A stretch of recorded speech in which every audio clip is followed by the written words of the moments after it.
안녕하세요, 여러분. 오늘 저는 우리 모두가 일상에서 마주하는 매우 중요한 주제에 대해 이야기하려고 합니다. 바로 침묵의 힘에 관한 것입니다. 우리는 살아가면서 수많은 순간들을 마주합니다. 누군가가 우리를 오해할 때, 부당한 비판을 받을 때, 억울한 상황에 처할 때, 그럴 때마다 우리 마음속에는 강한 충동이 일어납니다. 설명하고 싶다, 변명하고 싶다, 내 입장을 말하고 싶다는 충동 말이죠. 하지만 오늘 저는 여러분께 전혀 다른 관점을 제시하고 싶습니다. 때로는 말하지 않는 것이 더 큰 힘을 가진다는 것, 그리고 우리가 침묵할 때 하나님께서 대신 말씀하신다는 놀라운 진리에 대해 함께 나누고자 합니다. 예수님의 침묵. 성경을 펼쳐보면 우리는 침묵의 놀라운 힘을 발견할 수 있습니다. 특히 예수님께서 보여주신 침묵의 모습들을 살펴보겠습니다. 마태복음 27장 12절에서 14절을 읽어보겠습니다. 대제사장들과 장로들에게 고발을 당하되 아무 대답도 아니하시는지라. 이에 빌라도가 이르되 그들이 너를 향하여 얼마나 많은 것으로 증언하는지 듣지 못하느냐 하되 한마디로도 대답하지 아니하시니 총독이 크게 놀라워하더라. 여러분 상상해보세요. 예수님께서는 온갖 거짓 고발과 억울한 비난 앞에서도 침묵하셨습니다. 변호할 능력이 없어서가 아닙니다. 오히려 그 침묵 자체가 가장 강력한 증언이었습니다. 이사야서 53장 7절은 이렇게 예언했습니다. 그가 곤욕을 당하여 괴로울 때에도 그의 입을 열지 아니하였으며 마치 도수장으로 끌려가는 어린 양과 같고 털 깎는 자 앞에서 잠잠한 양과 같이 그의 입을 열지 아니하였도다. 구약의 지혜. 구약 성경에서도 침묵의 지혜를 발견할 수 있습니다. 전도서 3장 7절 찢을 때가 있고 꿰맬 때가 있으며 잠잠할 때가 있고 말할 때가 있느니라. 잠언 17장 28절 미련한 자라도 잠잠하면 지혜로운 자로 여겨지고 그의 입술을 닫으면 슬기로운 자로 여겨지느니라. 이 말씀들은 우리에게 중요한 진리를 알려줍니다. 모든 순간이 말할 때가 아니며 때로는 침묵이 가장 지혜로운 선택이라는 것입니다. 야고보서의 교훈. 야고보서 1장 19절은 이렇게 말합니다. 내 사랑하는 형제들아 너희가 알거니와 사람마다 듣기는 속히 하고 말하기는 더디하며 성내기도 더디하라. 말하기는 더디하라는 이 명령은 단순히 천천히 말하라는 뜻이 아닙니다. 신중하게 때를 분별하여 말하라는 뜻입니다. 때로는 아예 말하지 않는 것이 가장 신중한 선택일 수 있습니다. 현대인이 직면하는 말의 유혹, SNS 시대의 충동. 우리는 지금 전례 없는 시대를 살고 있습니다. 소셜미디어의 발달로 우리는 언제든지 우리의 생각과 감정을 즉시 표현할 수 있게 되었습니다. 페이스북, 인스타그램, 트위터. 이 모든 플랫폼들이 우리에게 끊임없이 속삭입니다. 지금 당신의 생각을 말해보세요. 당신의 의견을 나누세요. 하지만 이러한 즉각적인 표현의 문화가 우리에게 어떤 영향을 미치고 있을까요? 첫째, 우리는 점점 더 반응적으로 변해가고 있습니다. 무언가를 보거나 들으면 즉시 반응하고 즉시 의견을 표출하려고 합니다. 둘째, 우리는 침묵을 견디지 못하게 되었습니다. 어색한 침묵, 불편한 침묵을 빨리 채우려고 합니다. 셋째, 우리는 자신을 끊임없이 증명하고 정당화하려고 합니다. 자기 변호의 충동. 사람은 본능적으로 자신을 보호하려고 합니다. 이것은 자연스러운 반응입니다. 하지만 신앙인으로서 우리는 더 높은 차원의 관점을 가져야 합니다. 로마서 12장 19절은 이렇게 말합니다. 내 사랑하는 자들아 너희가 친히 원수를 갚지 말고 하나님의 진노하심에 맡기라. 기록되었으되 원수 갚는 것이 내게 있으니 내가 갚으리라고 주께서 말씀하시니라. 이 말씀은 단순히 복수하지 말라는 뜻을 넘어서 우리 자신을 변호하고 정당화하는 일조차 하나님께 맡기라는 깊은 의미를 담고 있습니다. 인정받고자 하는 욕구. 우리 모두는 인정받고 싶어 합니다. 이해받고 싶어 하고 존중받고 싶어 합니다. 이는 하나님께서 우리에게 주신 자연스러운 욕구입니다.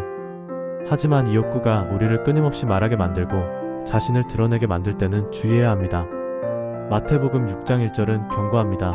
사람에게 보이려고 그들 앞에서 너희 의를 행하지 않도록 주의하라. 그리하지 아니하면 하늘에 계신 너희 아버지께 상을 받지 못하느니라. 우리의 말도 마찬가지입니다. 사람들에게 보이기 위해, 인정받기 위해 하는 말들은 오히려 우리의 영적 생명력을 약화시킬 수 있습니다. 침묵의 실제적 유익들, 관계에서의 유익. 첫째, 침묵은 관계를 보호합니다. 우리가 화나거나 상처받았을 때 하는 말들은 대부분 관계를 해칩니다. 잠언 21장 23절은 말합니다. 입과 혀를 지키는 자는 그의 영혼을 괴로움에서 지키느니라. 실제 상황을 생각해보세요.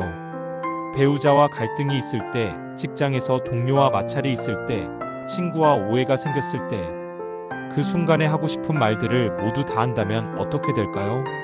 대부분의 경우 관계는 더욱 악화됩니다. 하지만 일시적으로 침묵을 선택한다면 감정이 가라앉고 지혜로운 말을 할 수 있는 기회가 주어집니다. 둘째, 침묵은 상대방에게 성찰의 기회를 줍니다. 우리가 계속해서 설명하고 변명하고 설득하려고 하면 상대방은 방어적이 됩니다. 하지만 우리가 침묵할 때 상대방은 스스로 생각할 여유를 갖게 됩니다. 성령님께서 그들의 마음에 역사하실 공간이 생기는 것입니다.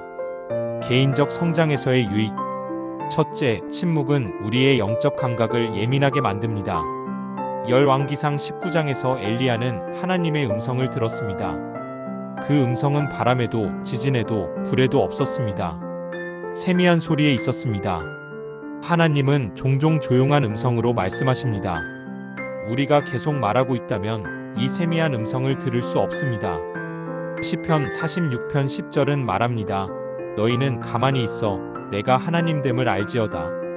가만히 있어라는 히브리어 라파는 손을 놓다, 포기하다, 그치다는 의미를 가지고 있습니다. 우리의 노력을, 우리의 말을, 우리의 변명을 그치고 하나님이 하나님 되심을 인정하라는 뜻입니다. 둘째, 침묵은 내적 힘을 기릅니다. 참는 것, 견디는 것은 영적 근육을 기르는 일입니다. 즉시 반응하지 않고 침묵을 지킬 수 있는 능력은 영적 성숙의 표시입니다. 야고보서 3장 2절 우리가 다 실수가 많으니 만일 말에 실수가 없는 자라면 곧 온전한 사람이라 능히 온 몸도 굴레 씌우리라. 말을 조절할 수 있는 사람은 자신의 전 생활을 조절할 수 있다는 뜻입니다. 하나님과의 관계에서의 유익. 첫째, 침묵은 하나님께 의존하는 표현입니다. 우리가 스스로 말하여 상황을 해결하려고 하지 않고 침묵할 때 그것은 하나님을 신뢰한다는 표현입니다. 하나님께서 나를 위해 말씀해 주실 것을 믿습니다라는 신앙 고백인 것입니다. 둘째, 침묵은 겸손의 표현입니다. 우리가 모든 것을 알고 있다고 생각하지 않으며 우리의 관점이 제한적일 수 있음을 인정하는 것입니다. 하나님의 지혜가 우리의 지혜보다 높음을 인정하는 것입니다. 하나님이 대신 말씀하신다는 것의 의미, 하나님의 변호. 출애굽기 14장 14절은 놀라운 약속을 담고 있습니다. 여호와께서 너희를 위하여 싸우시리니 너희는 가만히 있을지니라. 이스라엘 백성들이 홍해 앞에 서 있을 때 뒤에서는 이집트 군대가 추격해오고 있었습니다. 인간적으로 볼 때는 절망적인 상황이었습니다. 그들은 모세를 원망하며 불평했습니다. 하지만 하나님께서는 가만히 있으라고 말씀하셨습니다. 그리고 실제로 하나님께서 싸우셨습니다. 홍해가 갈라졌고 이스라엘은 안전하게 건너갔으며 이집트 군대는 수장되었습니다. 이스라엘 백성들은 한마디도 할 필요가 없었습니다. 하나님께서 모든 것을 해결해 주셨습니다. 이것은 단순한 역사적 사건이 아닙니다. 오늘 우리에게도 동일하게 적용되는 원리입니다. 성령의 역사 요한복음 16장 7절에서 8절. 예수님은 성령님의 역할에 대해 설명하셨습니다. 그러나 내가 너희에게 실상을 말하노니 내가 떠나가는 것이 너희에게 유익이라. 내가 떠나가지 아니하면 보혜사가 너희에게로 오시지 아니할 것이오가면 내가 그를 너희에게로 보내리니 그가 와서 죄에 대하여 의에 대하여 심판에 대하여 세상을 책망하시리라. 성령님께서는 우리가 말하지 않아도 사람들의 마음을 책망하시고 진리로 인도하십니다. 우리의 침묵이 성령님의 역사를 위한 공간을 만들어 드리는 것입니다. 사도행전 6장에서 스데반이 사내들인 앞에서 변론할 때 성경은 이렇게 기록합니다. 그들이 능히 스데반이 지혜와 성령으로 말함을 당치 못하여. 스데반은 자신의 지혜로 말한 것이 아닙니다. 성령님께서 그를 통해 말씀하셨습니다. 마찬가지로 우리가 적절한 때에 침묵하면 하나님께서 우리를 위해 우리를 통해 말씀하십니다. 하나님의 타이밍. 하나님께서 대신 말씀하신다는 것은 하나님의 완벽한 타이밍으로 일이 이루어진다는 의미입니다. 전도서 8장 6절 범사에 기한이 있고 때가 있으므로 사람에게 임하는 재앙이 클 것임이니라. 우리는 성급합니다. 즉시 해결되기를 원하고 즉시 이해받기를 원합니다. 하지만 하나님의 시간표는 다릅니다. 하나님께서는 모든 것이 합력하여 선을 이루도록 하시는 분이십니다. 때로는 몇 시간 후에, 때로는 며칠 후에, 때로는 몇 달이나 몇 년 후에 하나님께서 우리를 변호해 주시고 우리의 진심을 드러내 주시며 진리를 밝혀 주십니다. 기적적인 변화. 하나님께서 대신 말씀하실 때 일어나는 일들은 종종 우리의 예상을 뛰어넘습니다. 우리를 비판했던 사람이 먼저 사과해 오기도 하고, 우리를 오해했던 사람이 진실을 깨닫고 찾아오기도 합니다. 우리가 아무리 설명해도 이해하지 못했던 사람이 갑자기 우리 마음을 이해하게 되기도 합니다. 이런 일들은 인간적인 노력으로는 불가능한 일들입니다. 오직 하나님의 능력으로만 가능한 일들입니다. 일상에서의 적용. 첫째, 24시간 규칙을 적용해 보세요. 화가 나거나 억울한 일이 생겼을 때 즉시 반응하지 말고 24시간을 기다려 보세요. 하루가 지나고 나면 감정이 가라앉고 더 지혜로운 관점에서 상황을 볼 수 있게 됩니다. 둘째, 기도로 시작하세요. 말하고 싶은 충동이 생길 때 먼저 기도하세요. 하나님, 제가 지금 말해야 할까요? 아니면 침묵해야 할까요? 하나님께서 저를 위해 말씀해 주세요. 셋째, 성경적 관점을 적용하세요. 이 상황에서 예수님이라면 어떻게 하셨을까? 라고 자문해 보세요. 예수님께서는 변호가 필요한 순간에도 침묵하셨습니다. 가정에서의 적용. 부부 관계에서 침묵의 힘은 특히 중요합니다. 배우자와 갈등이 있을 때 마지막 한마디를 하고 싶은 충동을 억누르세요. 대신 여보, 나는 지금 화가 나 있어서 말을 멈추고 기도할게요 라고 말하는 것이 훨씬 지혜롭습니다. 자녀들과의 관계에서도 마찬가지입니다. 아이들이 우리를 화나게 할 때 즉시 훈계하기보다는 잠시 침묵하며 하나님께 지혜를 구하세요. 직장에서의 적용. 직장에서는 더욱 신중해야 합니다. 동료나 상사와 갈등이 있을 때 감정적으로 반응하면 관계가 회복되기 어렵습니다. 부당한 비판을 받을 때 즉시 변명하기보다는 말씀해 주셔서 감사합니다. 생각해 보겠습니다 라고 말하고 물러나세요. 그리고 기도하며 하나님의 인도하심을 구하세요. 사역에서의 적용. 교회 사역에서도 침묵의 지혜가 필요합니다. 다른 사람들이 우리의 사역을 비판할 때, 사역의 동기를 의심할 때 즉시 해명하려고 하지 마세요. 대신 하나님께서 우리의 마음을 아신다는 것을 믿고 더욱 충실히 사역하세요. 시간이 지나면 우리의 진정성이 드러날 것입니다. 침묵의 어려움과 극복 방법. 침묵이 어려운 이유들. 첫째, 오해받는 것에 대한 두려움입니다.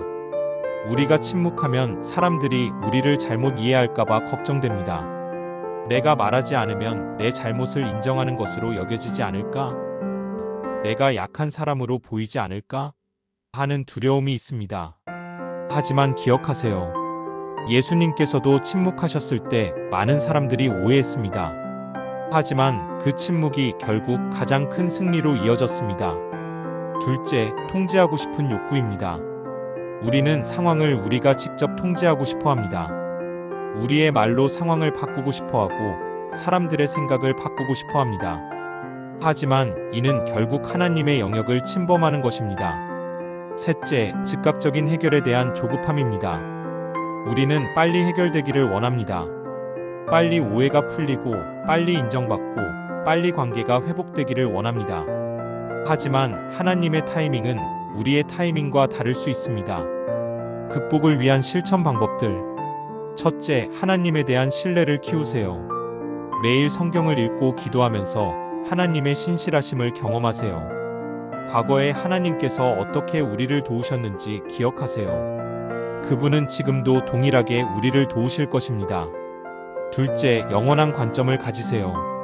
고린도후서 4장 17-18절 우리가 잠시 받는 환난에 경한 것은 지극히 크고 영원한 영광에 중한 것을 우리에게 이루게 함이니 우리가 주목하는 것은 보이는 것이 아니요 보이지 않는 것이니 보이는 것은 잠깐이요 보이지 않는 것은 영원함이라.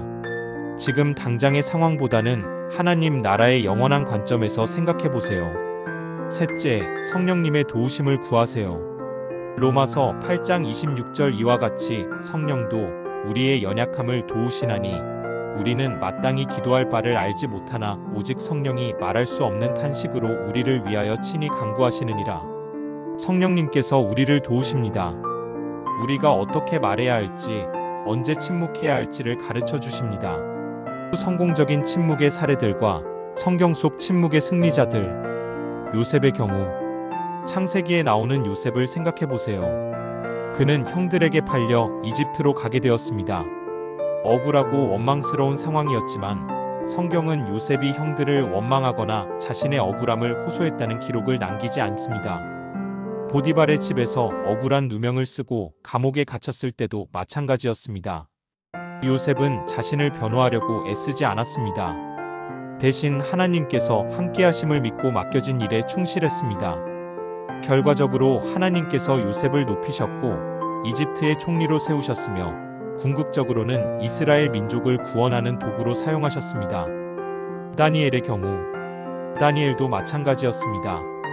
동료들의 시기와 질투로 사자굴에 던져졌지만 그는 자신을 변호하거나 대적들을 비난하지 않았습니다. 대신 하나님을 신뢰하고 기도에 전념했습니다. 하나님께서 친히 사자들의 입을 막으셨고 다니엘을 보호하셨습니다. 그리고 다니엘을 모함했던 사람들이 오히려 벌을 받게 되었습니다. 현대의 간증들. 직장에서의 간증. 한 성도의 간증입니다. 직장에서 동료가 자신의 아이디어를 훔쳐서 상사에게 보고했습니다. 억울했지만 그는 즉시 항의하지 않고 일주일간 기도했습니다. 그런데 놀랍게도 상사가 직접 그를 불러서 이 아이디어가 정말 당신 것이 맞나요? 라고 물어봤습니다. 알고 보니 다른 동료가 진실을 상사에게 말해준 것이었습니다. 결과적으로 그는 승진하게 되었고 동료는 징계를 받았습니다. 가정에서의 간증. 한 자매의 간증입니다. 시어머니가 계속해서 자신을 비판하고 무시했습니다. 처음에는 남편을 통해 해결하려고 했지만 상황이 더 악화되었습니다. 그 후 그녀는 침묵하기로 결정했습니다. 시어머니의 비판에 대답하지 않고 대신 더욱 정성껏 섬겼습니다.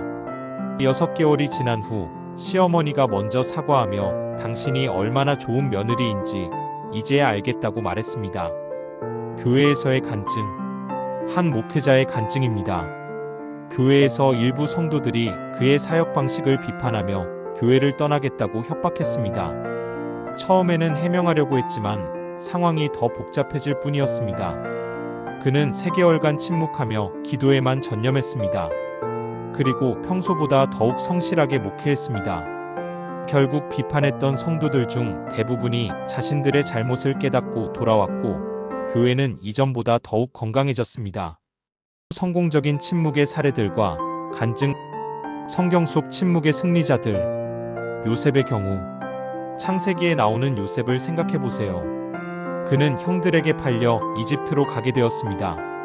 억울하고 원망스러운 상황이었지만 성경은 요셉이 형들을 원망하거나 자신의 억울함을 호소했다는 기록을 남기지 않습니다. 보디발의 집에서 억울한 누명을 쓰고 감옥에 갇혔을 때도 마찬가지였습니다. 요셉은 자신을 변호하려고 애쓰지 않았습니다. 대신 하나님께서 함께하심을 믿고 맡겨진 일에 충실했습니다. 결과적으로 하나님께서 요셉을 높이셨고 이집트의 총리로 세우셨으며 궁극적으로는 이스라엘 민족을 구원하는 도구로 사용하셨습니다. 다니엘의 경우 다니엘도 마찬가지였습니다. 동료들의 시기와 질투로 사자굴에 던져졌지만 그는 자신을 변호하거나 대적들을 비난하지 않았습니다. 대신 하나님을 신뢰하고 기도에 전념했습니다. 하나님께서 친히 사자들의 입을 막으셨고 다니엘을 보호하셨습니다. 그리고 다니엘을 모함했던 사람들이 오히려 벌을 받게 되었습니다. 현대의 간증들. 직장에서의 간증. 한 성도의 간증입니다. 직장에서 동료가 자신의 아이디어를 훔쳐서 상사에게 보고했습니다. 억울했지만 그는 즉시 항의하지 않고 일주일간 기도했습니다. 그런데 놀랍게도 상사가 직접 그를 불러서 이 아이디어가 정말 당신 것이 맞나요? 라고 물어봤습니다. 알고 보니 다른 동료가 진실을 상사에게 말해준 것이었습니다. 결과적으로 그는 승진하게 되었고 동료는 징계를 받았습니다. 가정에서의 간증. 한 자매의 간증입니다. 시어머니가 계속해서 자신을 비판하고 무시했습니다. 처음에는 남편을 통해 해결하려고 했지만 상황이 더 악화되었습니다. 그 후 그녀는 침묵하기로 결정했습니다. 시어머니의 비판에 대답하지 않고 대신 더욱 정성껏 섬겼습니다. 6개월이 지난 후 시어머니가 먼저 사과하며 당신이 얼마나 좋은 며느리인지 이제야 알겠다고 말했습니다. 교회에서의 간증. 한 목회자의 간증입니다. 교회에서 일부 성도들이 그의 사역 방식을 비판하며 교회를 떠나겠다고 협박했습니다. 처음에는 해명하려고 했지만 상황이 더 복잡해질 뿐이었습니다. 그는 3개월간 침묵하며 기도에만 전념했습니다. 그리고 평소보다 더욱 성실하게 목회했습니다. 결국 비판했던 성도들 중 대부분이 자신들의 잘못을 깨닫고 돌아왔고 교회는 이전보다 더욱 건강해졌습니다. 침묵이 절대적이지 않다는 것. 침묵이 언제나 옳다는 뜻은 아닙니다. 성경은 침묵할 때와 말할 때를 구분하라고 가르칩니다. 전도서 3장 7절을 다시 보면 잠잠할 때가 있고 말할 때가 있느니라. 중요한 것은 분별력입니다. 언제 침묵해야 하고 언제 말해야 하는지를 구분하는 지혜가 필요합니다. 말해야 할 때들, 진리를 변호해야 할 때, 하나님의 진리가 왜곡되거나 공격받을 때는 침묵해서는 안 됩니다. 사도 바울은 갈라디아서에서 복음이 왜곡되는 것을 보고 강하게 변론했습니다. 약자를 보호해야 할 때, 불의한 일이 벌어지고 약한 자들이 피해를 받을 때는 목소리를 내야 합니다. 잠언 31장 8절에서 9절 말 못하는 자와 모든 고독한 자의 송사를 위하여 입을 열지니라. 입을 열어 공의로 재판하여 공고한 자와 궁핍한 자를 신원할지니라. 사랑으로 권면해야 할 때, 형제자매가 죄 가운데 있을 때 사랑으로 권면해야 합니다. 침묵이 때로는 사랑의 부족을 의미할 수도 있습니다. 분별의 기준들, 동기를 살펴보세요. 내가 말하려는 이유가 무엇인가요? 자신을 보호하거나 정당화하려는 것인가요? 아니면 진정으로 하나님의 영광과 타인의 유익을 위한 것인가요? 결과를 생각해 보세요. 내 말이 상황을 더 좋게 만들까요? 아니면 더 악화시킬까요? 관계를 회복시킬까요? 아니면 더 상하게 할까요? 타이밍을 고려하세요. 지금이 말할 적절한 때인가요? 상대방이 들을 준비가 되어 있나요? 성령님의 인도하심을 구하세요. 가장 중요한 것은 성령님의 인도하심입니다. 기도하며 하나님의 뜻을 구하세요. 기도에 전념하기. 침묵한다고 해서 아무것도 하지 않는 것은 아닙니다. 오히려 더 적극적인 영적 활동을 해야 합니다. 첫 번째는 기도입니다. 상황을 위해 기도하고 관련된 사람들을 위해 기도하며 하나님의 뜻이 이루어지기를 기도해야 합니다. 누가복음 6장 28절 너희를 저주하는 자를 위하여 축복하며 너희를 모욕하는 자를 위하여 기도하라. 우리를 비판하는 사람들을 위해 기도할 때 우리 마음에 있던 원망과 분노가 사라지고 사랑이 채워집니다. 자기 성찰하기. 침묵의 시간은 자기 성찰의 시간이기도 합니다. 혹시 내게 잘못이 있지는 않았나? 내가 배워야 할 것이 있지는 않나를 돌아보는 시간입니다. 시편 139편 23절에서 24절 하나님이여 나를 살피사 내 마음을 아시며 나를 시험하사 내 뜻을 아옵소서. 내게 무슨 악한 행위가 있나 보시고 나를 영원한 길로 인도하소서. 선행으로 응답하기. 로마서 12장 20절에서 21절 내 원수가 줄이거든 먹이고 목마르거든 마시게 하라. 그리하는 것은 숯불을 그의 머리에 쌓아놓는 것이니라. 악에게 치지 말고 선으로 악을 이기라. 말로 대응하는 대신 선행으로 응답하세요. 비판하는 사람에게 더욱 친절하게 대하고 오해하는 사람에게 더욱 정성껏 섬기세요. 하나님의 말씀으로 마음 채우기. 침묵하는 동안 하나님의 말씀을 더욱 묵상하세요. 말씀이 우리 마음을 치유하고 평안을 주며 지혜를 더해줄 것입니다.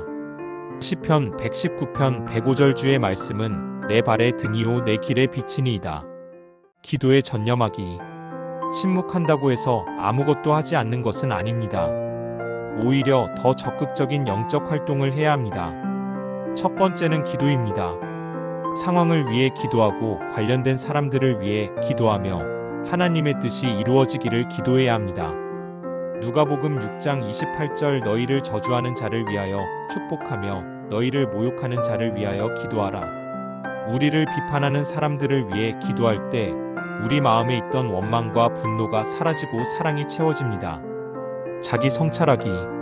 침묵의 시간은 자기 성찰의 시간이기도 합니다. 혹시 내게 잘못이 있지는 않았나? 내가 배워야 할 것이 있지는 않나를 돌아보는 시간입니다. 시편 139편 23절에서 24절 하나님이여 나를 살피사 내 마음을 아시며 나를 시험하사 내 뜻을 아옵소서.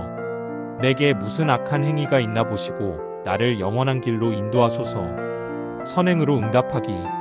로마서 12장 20절에서 21절 내 원수가 줄이거든 먹이고 목마르거든 마시게 하라. 그리하는 것은 숯불을 그의 머리에 쌓아 놓는 것이니라. 악에게 지지 말고 선으로 악을 이기라.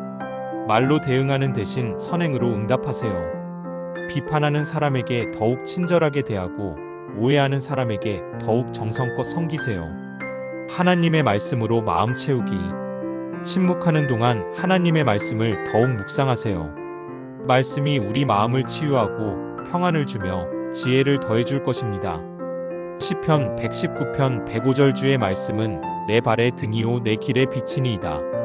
하나님의 변호가 어떻게 나타나는가? 하나님의 변호 방식들. 상황의 변화를 통해 하나님께서는 종종 상황 자체를 바꾸심으로 우리를 변호해 주십니다.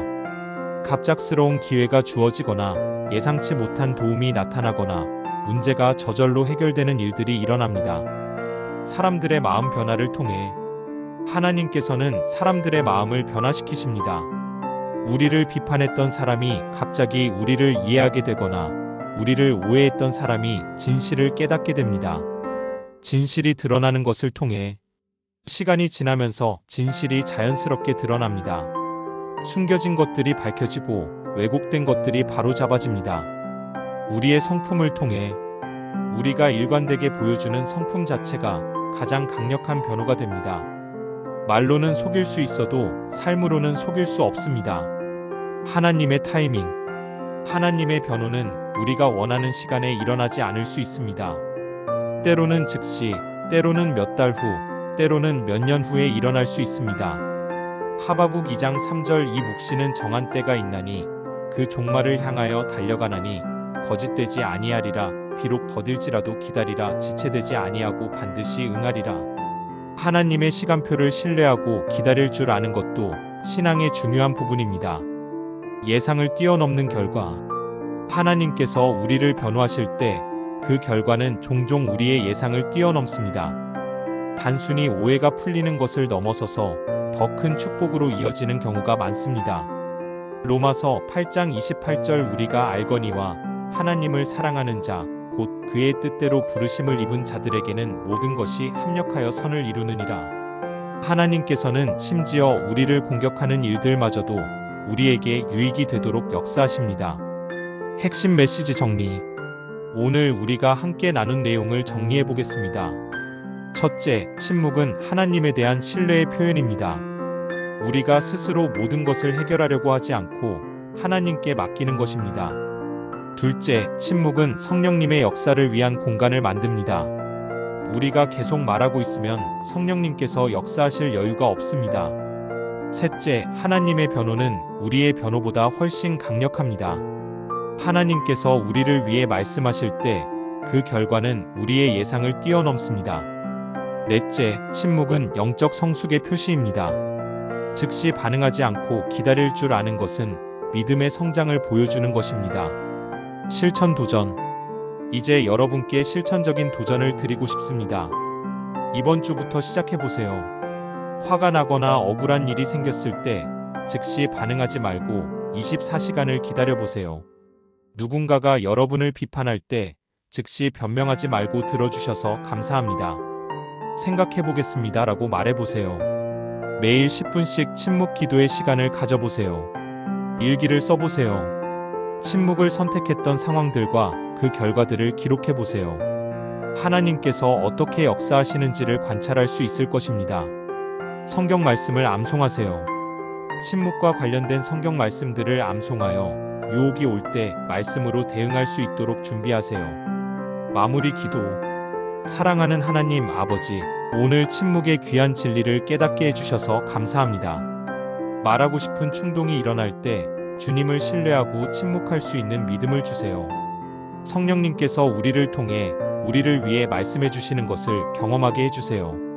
주님의 완벽한 타이밍을 신뢰하며 기다릴 수 있는 인내를 허락해 주세요. 우리의 침묵이 주님께 영광이 되고 다른 사람들에게는 축복이 되게 해주세요. 예수님의 이름으로 기도드립니다. 아멘. 마지막 당부. 여러분 기억하세요. 침묵은 약함이 아닙니다. 오히려 가장 강한 믿음의 표현입니다. 하나님께서 살아계시고 우리를 사랑하시며 우리를 위해 싸워주신다는 것을 믿는 믿음의 표현입니다. 말하고 싶을수록 침묵하세요. 변명하고 싶을수록 참으세요. 그리고 하나님께서 여러분을 위해 말씀하시는 놀라운 역사를 경험하시기 바랍니다. 다음에도 더욱 유익한 말씀으로 찾아뵙겠습니다. 구독과 좋아요 그리고 댓글로 여러분의 간증도 나누어 주세요. 하나님의 평강이 여러분과 함께 하시기를 축원합니다. 감사합니다.